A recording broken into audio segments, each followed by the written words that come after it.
أهلا مسا على كل الأهلاوية. بجد يا جماعة، مباراة النادي الأهلي امبارح مع النادي الداخلية حرق الدم بس. يعني أنا وكل الناس اللي اتفرجت على المباراة احنا بص طول الماتش بنشد في شعرنا. الشوط الأول سلبي جدا، مفيهوش أي حاجة، مفيش تسديدة حتى على المرمى.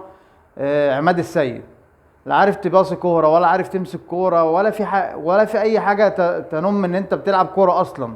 أنت بتلعب مع فريق بينافس على الهبوط، ومع ذلك مش عارف تجيب فيه جون. مش فاهم في ايه في النادي الاهلي. مارسيل كولر مصمم برضو ان هو في كل مباراة يغلط، وفي التشكيل بيرسي تاو ما يلعبش كورة يا جماعة في النادي الاهلي. ده لعيب تحس ان هو مزاجي، لا فاهم هو عايز يعمل ايه ولا بيباصي ولا بيعمل اي حاجة وبيلف عليه نفسه. محمد اشرف اللي منزله ده يا جماعة، هو محمد اشرف ده ناشئ عنده 22 سنة ولا حاجة، وهو اسمه ناشئ مش عارف يعمل اي حاجة في الكورة. انا مش فاهم. علي معلول بره، عندك ايمن اشرف موجود يا جماعه. ايمن اشرف ده لعيب دولي، وكان بيلعب في منتخب مصر وبيلعب مع النادي الاهلي في فترات كبيره جدا وكان متالق. ما هو ده باك شمال اساسا مش مساك يا جماعه. طب ما ينزل مباراه، ايه المشكله؟ جربه يا عم ماتش. علي معلول نزله من اول مباراه. محمد هاني مش فايق. قفشه طبعا نزل برضو تعبان. اليو ديانج زباله، مش عارف هو بيعمل ايه اساسا في الملعب. هو لوحده بيباص الكره لخط وسط الداخليه. ليه؟ مش فاهم. طاهر محمد طاهر عمال يعمل فاولات على الفاضي ومش بيعمل اي اداء ناحيه الجبهه الشمال.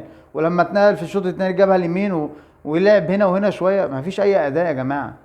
علي معلول بعد ما نزل برضه في ضربه ركنيه بيلعبها، عمال يضيع وقت عشان ياخد ضربه ركنيه. طب انت بتضيع وقت ليه؟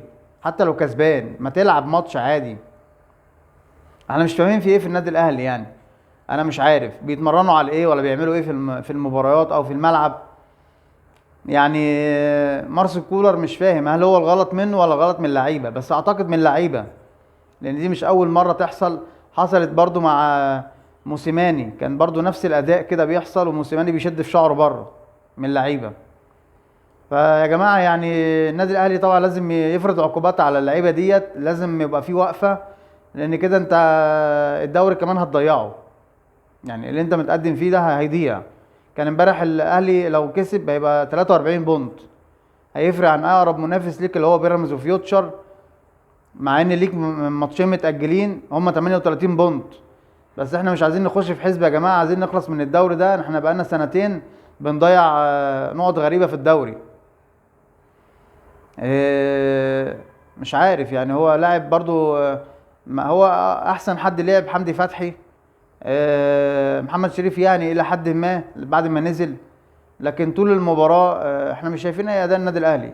مروان عطية كان كويس برضو، لكن اليو ديانج يا جماعة، اليو ديانج عايز يحترف، مش هيدي النادي الاهلي باي حاجة تاني.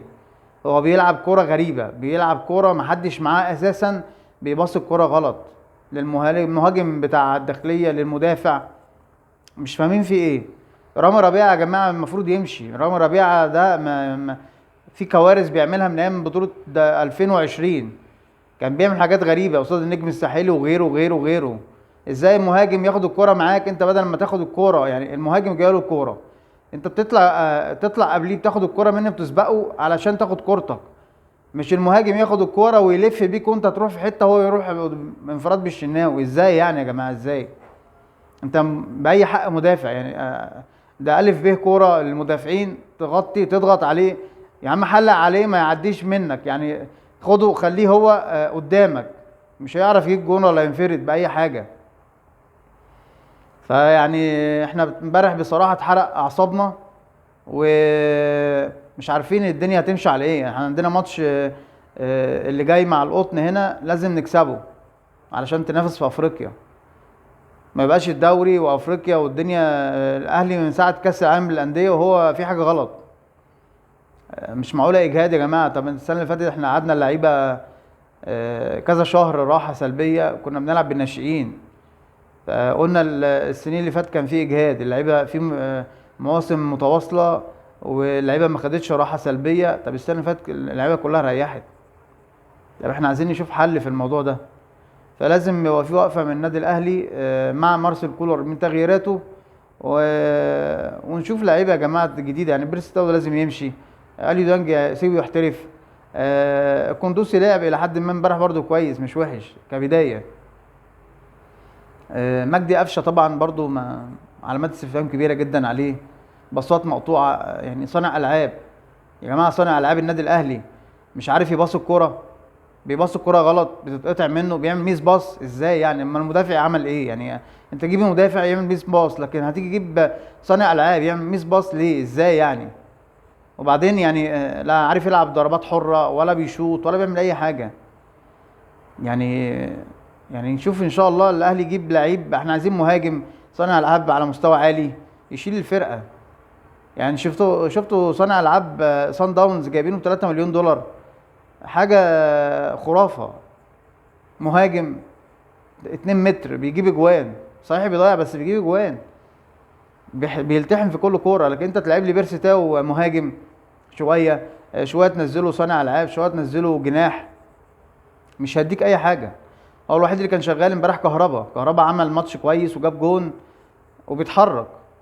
على شوف كام مباراة على التوالي الكهربا بيتحرك وبيعمل اللي عليه، مع انه جاي من ايقاف بقاله فترات طويلة.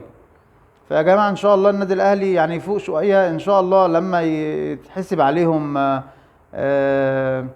ان شاء الله حاجات تأديبية، سواء فلوس او غيره او غيره.